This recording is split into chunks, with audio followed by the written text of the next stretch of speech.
सबों को जय गुरु। कैसे हैं? उम्मीद है अच्छे होंगे।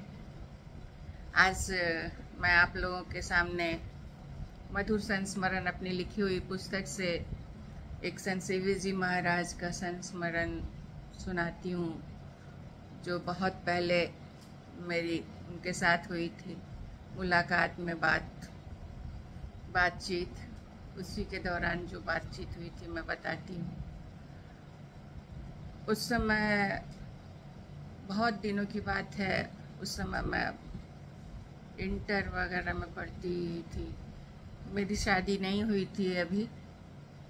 तो एक बार मैं माँ पापा के साथ कुप्पा घाट गई थी। तो कुप्पा घाट में संत सेवी जी महाराज से मुलाकात हुई, सबों की बातचीत हुई। उसके बाद जब शाम में लौटने का समय हुआ तो मेरे अंदर एक जिज्ञासा थी जो मुझे उनसे पूछनी थी अकेले में। माँ ने भी कहा कि जाओ पूछ लो अंदर। तो मैं वो जो कमरे में रहते थे ना, एक बड़ा सा कमरा था गंगा नदी के किनारे में, वहाँ मैं गई। उनके कमरे में मैं अंदर चली गई। उस समय वो लकड़ी का जो उनके सीट के चारों तरफ घेरा रहता था ना, वो नहीं रहता था। तो हम लोग उनके साथ बैठ के फ़ोटो भी खिंचवाए थे और वो सब।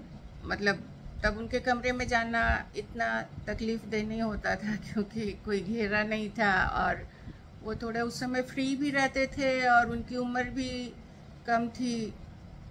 तो सब तरह से आसान था उनसे मिलना। तो मैं थोड़ा सा उनके कमरे में उनके पीछे पीछे अंदर गई। तो उन्होंने मुड़कर देखा, बोले क्या हुआ? तो मैंने कहा कि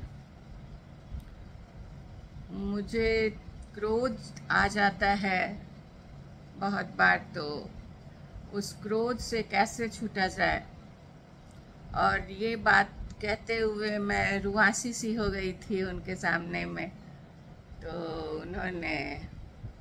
उनकी तो आदत थी कि किसी भी प्रश्न के बाद या कुछ भी जवाब देने के बाद वो थोड़ी देर के लिए चुप शांत से हो जाते थे, फिर सर उठाकर जवाब देते थे। तो उन्होंने कहा कि हाँ, क्रोध बहुत बुरी चीज़ है।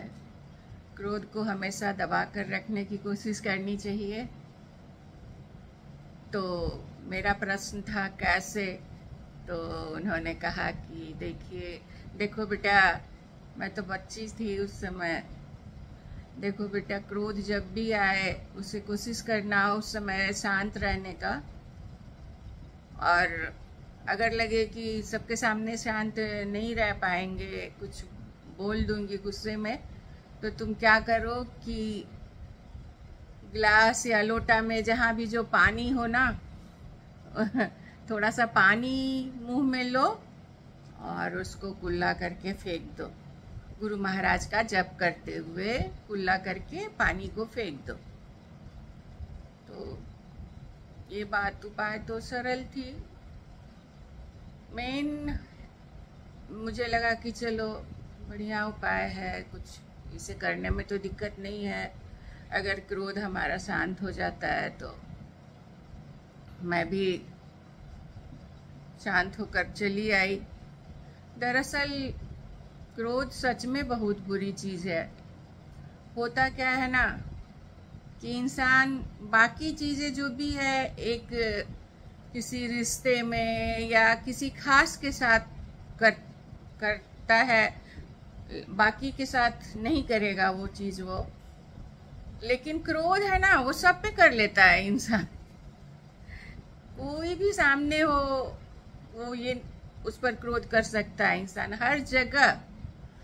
तो क्रोध तो सबसे बुरी चीज़ है, क्योंकि बड़े पर भी लोग कर लेते हैं, छोटे पे भी कर लेते हैं, जानवर पर भी कर लेते हैं, जीव जंतु, रिश्ता, कोई भी रिश्ता सब पर कर लेता है क्रोध इंसान।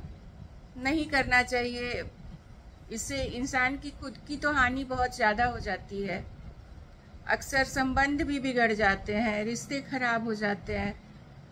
इंसान बाद में भी अगर उस इंसान के बारे में सोचे जिसने क्रोध किया था, तो उसे उसका वो क्रोध भरा हुआ चेहरा याद आ जाता है कि अरे उसने मेरे साथ इस तरह से भला बुरा बुरा मुझे गुस्से में कहा था। तो जितना भी कहा जाए, क्रोध का कोई फायदा तो जल्दी होता नहीं है, नुकसान ज़्यादा हो जाता है। तो कोशिश करनी चाहिए इंसान को कि किसी न किसी तरह थोड़ी देर के लिए ही गुस्से को रोक लिया जाए। थोड़ी देर रोक लेने के बाद वही गुस्सा वही बात बाद में बचकानी सी लगने लगती कि अरे छोड़ो ना, अब क्या हुआ, जाने दो। मतलब जैसे ही इंसान का गुस्सा शांत होता है, वो चीज़ बहुत बड़ी नहीं रह जाती है और इंसान का संबंध आपस में खराब होने से बच जाता है। तबीयत भी गुस्सा करने से बीपी आपका बढ़ जाता है, शरीर में टेंशन तनाव की वजह से ढेर सारे उसके साइड इफ़ेक्ट्स भी होते हैं, खून भी जल जाता है। इसलिए क्रोध नहीं करना चाहिए। उसी बात पर एक बार और बताऊंगी क्रोध के बारे में उन्होंने क्या कहा था। अभी तो उन्होंने जो मुझे उपाय बताया था वो मैंने आप लोगों को बताया। क्रोध के बाकी नुकसान भी उन्होंने काफ़ी लंबे तौर पर बताया था। वीडियो लंबा हो जाएगा, किसी बार और बताऊंगी उस बारे में भी। जय गुरु।